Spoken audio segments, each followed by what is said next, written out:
I got this Ghostface patch. When I got it, it wasn't Velcro, so I made it Velcro. So yeah, here's the Velcro stuff I got from Amazon, and I used the glue. So what I did, glue it in the back of here, then place this down. This stuff is also sticky as well, but I put it on the back here. Then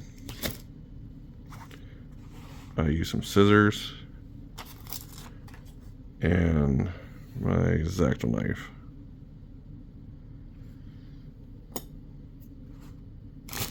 So yeah, you can get this at Amazon. I'll put the link down below where to get the stuff. So this is going to go on my Tefco vest.